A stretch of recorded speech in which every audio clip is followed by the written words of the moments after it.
తెలియదు కదా. ఒక విషయం చెప్తున్నాను. మా ఊరి ఆడపడుచులు ఒక 8 మంది కలిసి 50,000 విగ్రహాన్ని వాళ్ళు 30 సంవత్సరాల దోస్తాన్ని గుర్తు చేసుకుని వాళ్ళంతా ఏకతాటి మీదకి వచ్చి 50,000 మేము ఇస్తాం, మీ విగ్రహానికి ఎంతైనా ఇస్తామని దసరా శుభాకాంక్షలు తెలియజేస్తూ ఈరోజు ఈ ప్రాంతంలో కోనాపూర్లో జరిగిన విధంగా ఎక్కడ కూడా నవరాత్రి ఉత్సవాలు మేమైతే చూడలేదు. చాలా ఊర్లకు ప్రతిరోజు ఏదో పూజ కాడికి వెళ్తూనే ఉంటాం, కానీ ఇంత పెద్దగా మాత్రం ఎక్కడ చూడలేదు. చాలా సంతోషం. ఎందుకనంటే మనకు భక్తి మార్గంలో పోతే ఖచ్చితంగా మన సమాజానికి ఖచ్చితంగా మనం ఒక విలువైన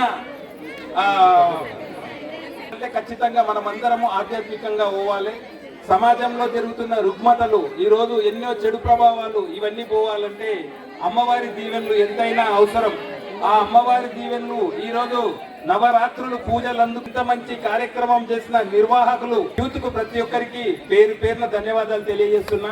అలాగే ఇక్కడ వచ్చిన పెద్దలు ప్రతి ఒక్కరికి పాదాభివందనాలు తెలియజేస్తూ, అలాగే ఈ బతుకమ్మ కార్యక్రమంలో పాల్గొన్న ఆడపడుచులకు వాళ్ళ ఫ్యామిలీలు మంచిగా ఉండాలని చెప్పి, ఇంకా ముందు ముందు ఇలాంటి కార్యక్రమాలు ఎన్నో చేసుకోవాలని చెప్పి, అలాగే గ్రామం సంతోషంగా ఉండాలి, సుభిక్షంగా ఉండాలి, అలాగే వ్యవసాయాలు మంచిగా ఉండాలి, వ్యాపారాలు ఉద్యోగాలు అందరూ మంచిగా ఉండాలని ప్రతి సంవత్సరం ఇలాగే ముందు ముందు ఇంకా ఎన్నో ప్రోగ్రామ్స్ చేసుకుంటూ ఈ బతుకమ్మ కార్యక్రమము అంటే మన దేశంలోనే పెద్ద పండగ దసరా పండగ.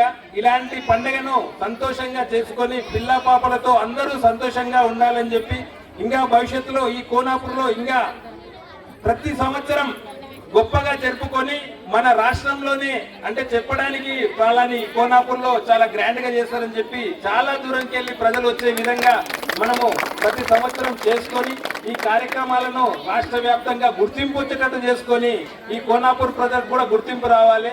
ఈ కార్యక్రమాలతో అందరూ సుభిక్షంగా ఉండాలి, అమ్మవారి ఆశీస్సులతో అందరూ సుభిక్షంగా ఉండాలని కోరుకుంటూ ఈ అవకాశం ఇచ్చిన యూత్ సభ్యులకు, అలాగే కోనాపూర్ వాసులకు, ఇక్కడ వచ్చిన అన్నలకు, పెద్దలకు ప్రతి ఒక్కరికి పేరు పేరున వందనాలు తెలియజేస్తూ, ఇక్కడ ఉన్న ఆడపడుచులకు ప్రతి ఒక్కరికి ఆ అమ్మవారి ఆశీస్సులు ఉండాలని చెప్పి కోరుకుంటూ, ఈ అవకాశం ఇచ్చిన ఆ అమ్మవారి ఆజ్ఞ వల్ల ఈ అవకాశం ఇచ్చిన గ్రామ ప్రజలకు ప్రతి ఒక్కరికి పేరు పేరున ధన్యవాదాలు తెలియజేస్తూ ముగిస్తున్నాను. జై హింద్, జై భారత్.